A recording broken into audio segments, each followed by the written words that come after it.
No dia de hoje, foi publicado no jornal O Diário Oficial da União, a Lei 13.647 de 2018.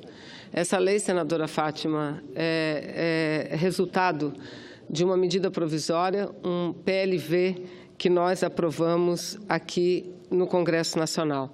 E, aliás, aprovamos por unanimidade, em decorrência de ser uma medida provisória positiva para o Brasil, sobretudo para a ciência e tecnologia. Essa medida provisória autoriza que as empresas brasileiras de tecnologia da informação, que são beneficiadas com incentivos fiscais, reinvistam no prazo de 48 meses parte do seu faturamento bruto em pesquisa, desenvolvimento e inovação.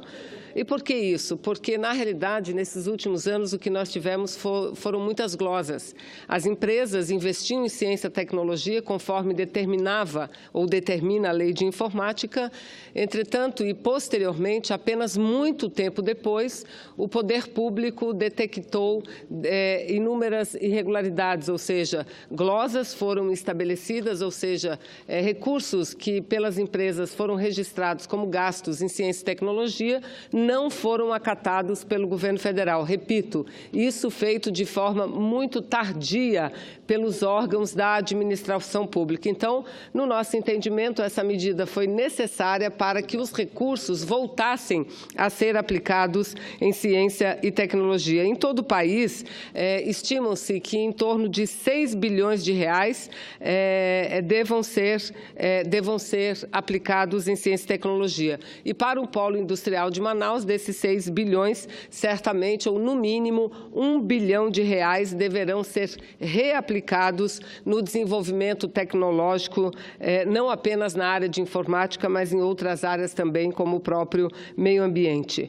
Não há dúvida, senhor presidente, senhoras e senadores, que essa nova lei ela traz uma maior segurança jurídica e abre uma ampla perspectiva de reinvestimento dos recursos na ciência, na tecnologia, principalmente na região norte. E, nesse caso, eu gostaria de destacar que apresentei uma emenda, e não apenas apresentei uma emenda, mas tivemos uma participação significativa junto à relatoria da matéria, junto às empresas e às instituições públicas de ensino, principalmente, na busca de um acordo que foi efetivamente encontrado, um acordo que garantiu, senadora Fátima, a ampliação dos recursos destinados à ciência e tecnologia para as instituições públicas,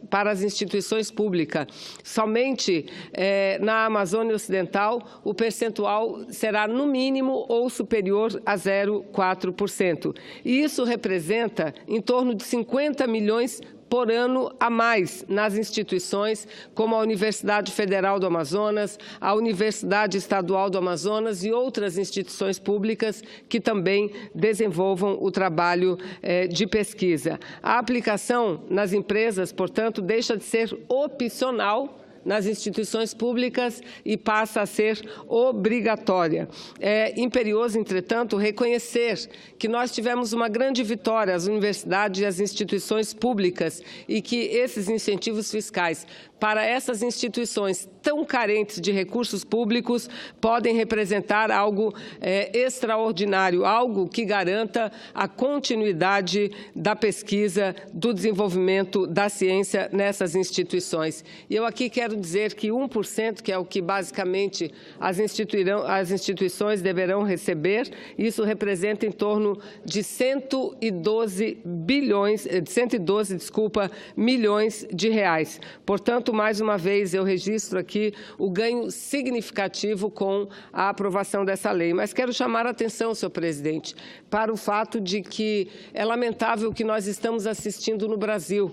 O governo cortando recursos de atividades essenciais, como atividades da educação, atividades na área da saúde, e isso não apenas por conta da crise econômica que se abate sobre o Brasil, mas, sem dúvida nenhuma, por conta daquela emenda constitucional que estabeleceu o teto. E, senadora Fátima, eu tenho visto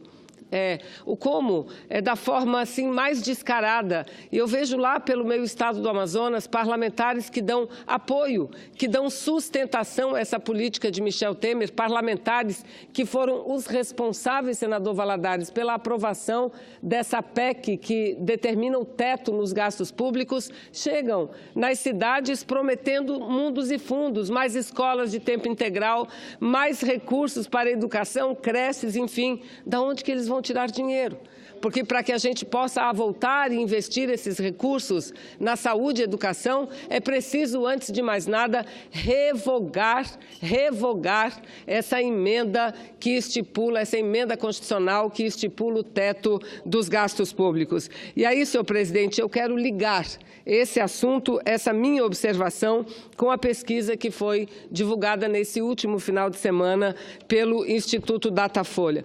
Uma pesquisa que deve ser vista e deve ser lida por todos os brasileiros e brasileiras e mostra a realidade que nós estamos vivendo no dia de hoje. Primeiro, eu quero começar falando da opinião da população brasileira em relação ao governo Michel Temer. E veja, no caso do presidente Michel Temer, a rejeição que já era o mais alto entre todos os consultados nas últimas pesquisas, ele, nessa pesquisa, aumentou. Em abril deste ano, por exemplo, 86% da população brasileira rejeitavam Michel Temer, ou um candidato apoiado por Michel Temer. Agora, senadora Gleisi, são 92% da população brasileira. Até dizem, eu tenho recebido algumas mensagens dizendo o seguinte, que é preciso abrir uma CPI para descobrir quem são esses 8% que ainda apoiam Michel Temer. Onde estão essas pessoas? Que grupos econômicos essas pessoas representam? Veja, 92% rejeitam Michel Temer. Enquanto o presidente Lula, que está preso ilegalmente, injustamente, há mais de 2 meses, segue sendo não só a primeira opção dos brasileiros e brasileiras no primeiro turno, mas também a primeira opção, a mais destacada de todas, no segundo turno. E isso mostra o quê? Que a população brasileira quer a volta do país ao desenvolvimento, mas não é o desenvolvimento econômico que apenas aumente a riqueza de alguns poucos. A população brasileira quer a volta do desenvolvimento que promova a distribuição de renda, quer a volta do desenvolvimento que coloque efetivamente as necessidades da população brasileira como questões essenciais. E aí, o que teme a população brasileira é exatamente o que está acontecendo. O fim de programas como Minha Casa Minha Vida.